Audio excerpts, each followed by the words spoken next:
রোদ্দুর ঝলমলে দুপুর। ক্লাসরুমের জানালা দিয়ে বাইরে তাকিয়ে আছে তামিম। মন একদম ক্লাসের পড়ায় নেই। একটু পরেই স্কুলের ছুটির ঘণ্টা বাজবে, আর সে ছুটে যাবে মাঠের দিকে, যেখানে বন্ধুরা অপেক্ষা করছে ক্রিকেট খেলার জন্য। শিক্ষক বোর্ডে অঙ্ক কষে যাচ্ছেন, আর তামিম মাঝে মাঝে ঘড়ির দিকে তাকাচ্ছে। মিনিটের কাঁটা একদম নড়ছে না বলে মনে হচ্ছে।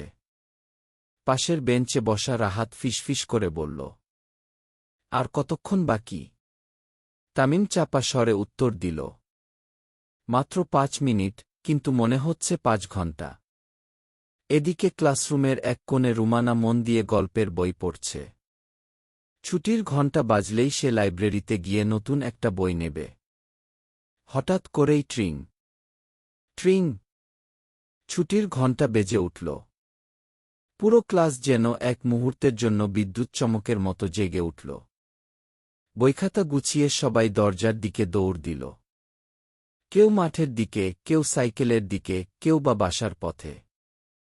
তামিম আর তার বন্ধুরা মাঠের দিকে ছুটতে ছুটতে একে অপরকে বলল, এই সেই মুহূর্ত।